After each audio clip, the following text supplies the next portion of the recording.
into it. All right. So, ta-da, here we are. Um, all right, class. I'm talking to my We are. class. Um, I have Eh, I'm sorry, Edward Crawford. We'll go by Edward Crawford for this only, but to me, he's Eddie. Me and him, we grew up together, and I know we're supposed to go outside the circle for this, but whatever. I got to do this because this is special to me. So, Eddie, without any further ado, tell me a little bit about yourself. um, yeah. My name is Eddie Crawford to you and Edward to most, but to guys that I grew up with, like yourself, you and I grew up in the same neighborhood in New York, about 60 miles north of New York City, and we've known each other since kindergarten, and went all the way up to high school together. Again, we grew up in a neighborhood called Meadow Hill North, which I would say 90% of the country would would love that neighborhood or Right. not be able to survive in that neighborhood, you Right. know. Um, and I remember meeting you for the first time in first grade, and and loving you because you were just a sweet guy, and everyone knows this, so I don't need to keep Oh, saying nobody it. cares about me. They care about you. Right. Um, so I'm from my on both sides of my family, they're Irish immigrants. They came from Ireland, and my parents, with the exception of my mother, who just passed away, she was born in Ireland or born here, but went back to Ireland for 5 years before coming back to America to to live her life in New York City. Um, so I'm a guy that loves the arts, loves sports. I love to watch what you do and what you know, the training that you do and you work with all these people, which is, I follow you like crazy, man. I follow you like a spider on the wall, you know. So So I'm gonna go. Let's get right into it, okay? So you're an yeah, actor. You've got I am. several cameos, and you have a movie. Yeah, Your movie is called 60 Miles North. It is loosely based on your life. Loosely based on your yeah, life. We're gonna crack into that a little bit later, but first, tell me about a couple of your cameos really quick, just to give sure. anybody listening what it is you do. And I'll unfortunately have to edit this down, but I want people Yeah, to yeah. know you. I'll give you. Yeah, I'll give you the express version. So Okay. my cameos, the ones that I'm most proud of, are I did 3 episodes on a TV show called Blue Bloods. I became friends with Donnie Wahlberg on that show, and he has put me in 3 more of his episodes of his new show called Boston Boston Blue, because they Yep. it's the spinoff on Blue Bloods. So I will be appearing later in that. Um, Is that on Apple Deborah TV Granick, or no, CBS, oh, CBS, CBS? I believe. Okay. Yeah, Okay. yeah. Um, I'm proud of that one. I'm proud of being the original host of a game show called Cash Cab. That was like, some call it the first American Idol. It was the first show where everyone went to audition, and I happened to win it. It didn't work out, but in 60 Miles North, you can find out why it didn't work out and what happened afterwards. I'm proud of being in Deborah Granick films.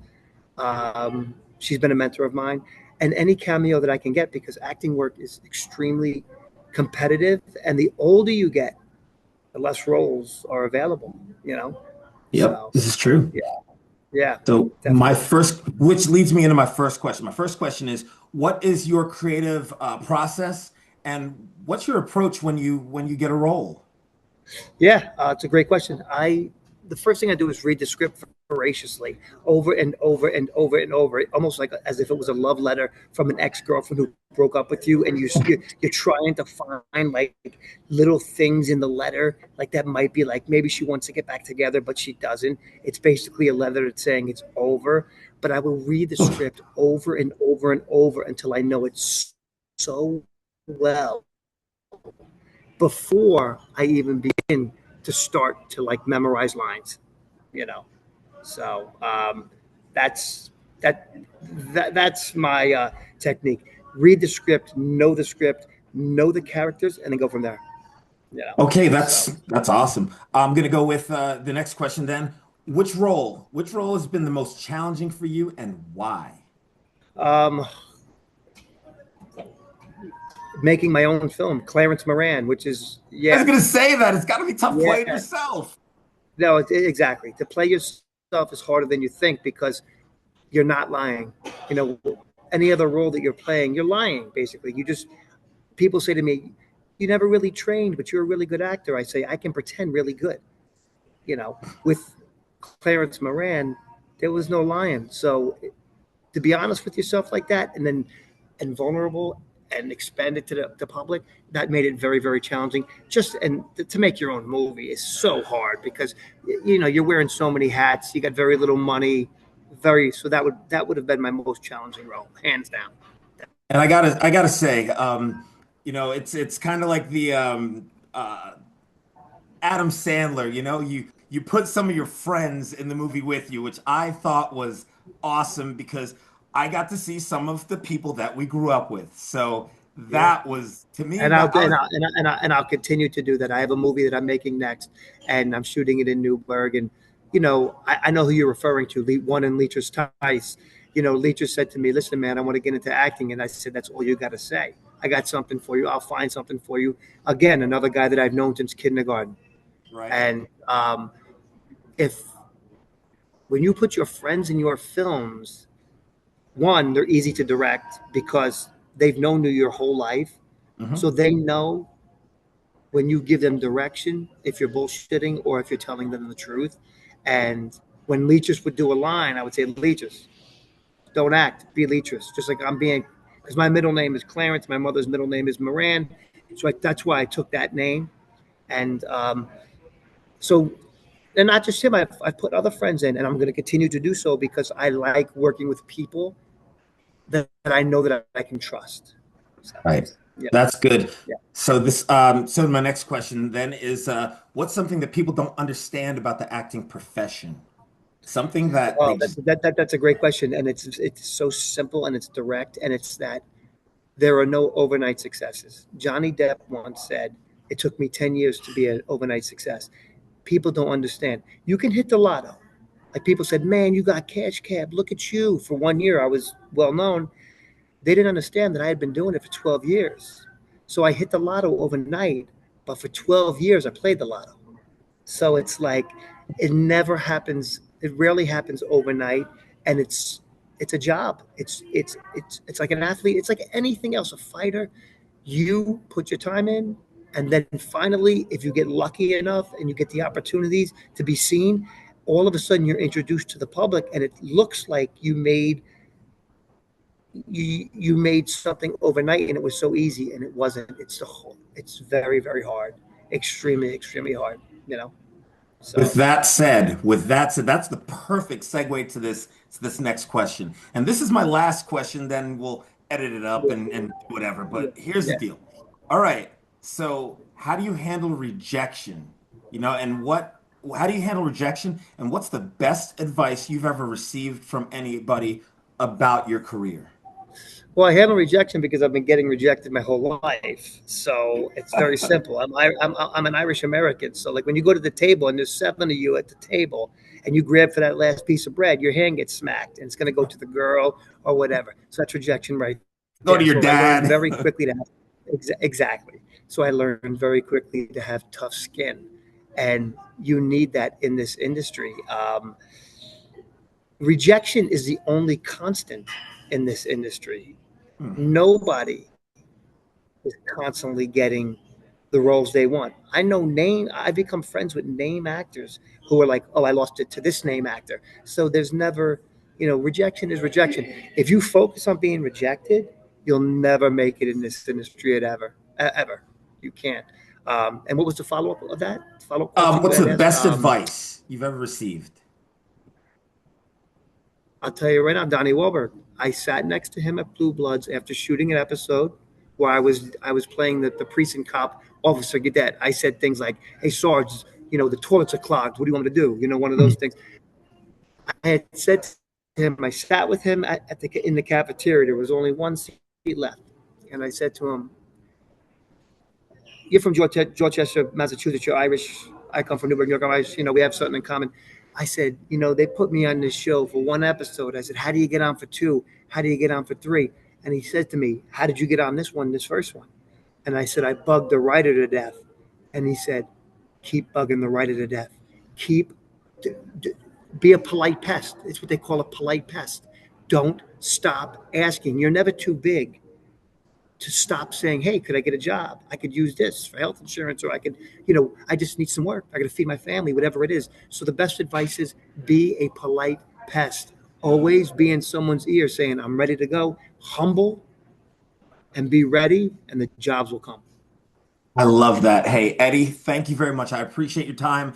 I appreciate you busting your hump to make this happen for me. I can't thank you enough. I am sorry about your loss. And hey, my man, thank you. I love you. I miss you, bro. We got to link up. I can't wait for you to come back to New York, man. You said we're going to an Irish pub. We're going to have a drink, right? We are definitely going to do that.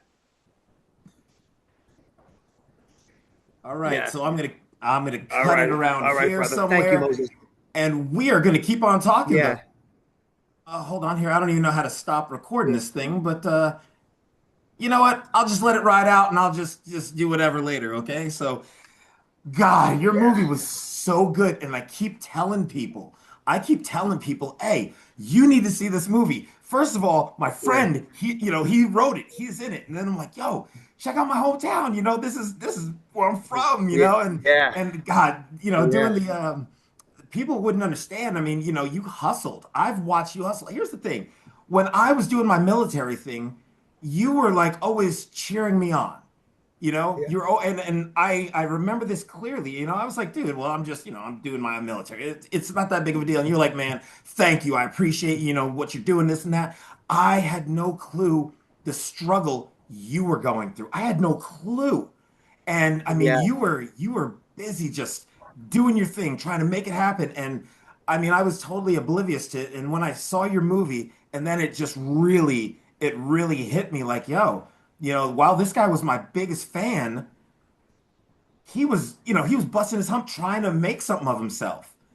I think a lot of it was of you inspiring me. I saw you doing your thing. You went out to fight for this country and protect us. And I was like, man, this is a cat I grew up with. Like, the least I can do is get off my rump and chase my goal. If it might not be in the military, but geez, man, so you inspired me in ways, right? Exactly, because I could have went down the negative route very easily. Anybody from our town could have. We were offered that. I don't think people understand that. No, Newburgh offers so much, but they also offer that dark side that you can get involved in if you aren't thinking. So you're right. Yeah. Hey, so let me ask you then, being in what is it, Times Square or on the subway, dressed as Jesus Christ, our Lord and Savior Jesus Christ. I'll tell you the funniest. I'll tell you two really quick ones, really, really fast. You look like him, bro. I know. It's unbelievable. It's crazy. I was running out of Times Square to get the train because I had to go back upstate, so I didn't switch costumes. And I'm running down 8th Avenue in this Jesus garb with the long hair, and there is this homeless person. And he's sitting up against the wall. He's got a 40-ounce of like Old D. He takes a sip of it. He looks up at me. He sees me running towards him, and he says, "Now you decide to come back." That's what he said. The second funniest, right? The second funniest is when I get up to Grand Central. I take the train to Beacon, as you know how it works in our hometown. Right. You take the commuter train home, 60 miles. And then I was going to jump on the ferry over to Newburgh. I didn't realize I didn't get $1.50. I didn't get cash to pay for the ferry. So when I'm sitting on the ferry, I tell the girl who's taking my ticket, who thinks I'm a maniac because I look like I'm dressed as Jesus Christ. She says, "You don't have the money?" I go, "I'm sorry, I didn't go to the ATM." She goes, "You got to talk to the captain upstairs." So I upstairs to the captain, and I say, "Excuse me, captain." He shuns me. He goes, "Until I pull out of here, sit down. Nobody stands up while this ferry's moving." So I sit down. I don't say anything. He doesn't even know what I look like yet. Finally, we get going, taking a ferry from Beacon to Newburgh across the Hudson River. And this captain turns around. He goes, "Now, what's your problem?" I go, and I explained to him, I didn't have any cash on me, $1.50. I was wondering if I could come back and bring it to you tomorrow or something. He looks me up and down and sees me in the Jesus garb. He goes, "Yeah, sure." He goes, "But aren't you supposed to be able to walk across, you know, from Beacon to Newburgh? Oh, Because you we got the got Hudson jokes. River right there." Yeah. So that was funny, but I did get a lot of slack too. And believe me, New York is filled with everybody. So there were a couple people that did not like the fact that I was dressed as Jesus, and I'm like, Yeah. I'm not him. I'm not him. Played a I'm the role. furthest from him. Right. Oh my God, that's But funny. it was a lot of fun. And the next movie that I'm doing in Newburgh, I can't wait. It's called The House. Derek Drescher is a famous comedian, very funny guy. And we're going to shoot this baby next spring. And I think Leechers will be back in it. And I'm You know, glad. I'm yeah. glad. That's, We'll get you in more. Get you. You come home, Moses. Moses will put you in. well, I got this little school gig going on, but hey, if I'm ever in town, Yeah. man, well, I'll let you know. We'll try and link up. We'll make it happen. We'll make Yeah. something happen. It's Definitely, so brother. funny too Definitely. because everybody sound, from back home, everybody sounds like everybody sounds like they're from, city, although Newburgh has its own unique sound, and I sound like this. Has a regional accent, right? Yeah. Yeah. I sound like I'm from, I don't know, like a dictionary or something. No, It's you funny. have a newscaster's voice. You could be anywhere, and people are going to relate to you. They're going to say that's a beautiful accent. Where with me, immediately, especially if I leave New York, they're like, "Oh, are you Italian?" I'm like, "No, I'm not Italian. I'm Irish." So Too many mob movies. Knock it off. yeah, exactly. We came over on the boat together, but we're way two different nationalities. All right, brother. Thank you very much. I appreciate your time. Listen, Moses, thank you for pushing me to do this because it's been a rough time. And if it wasn't for guys like you, man, I'd be a lot worse than I am. So I really appreciate you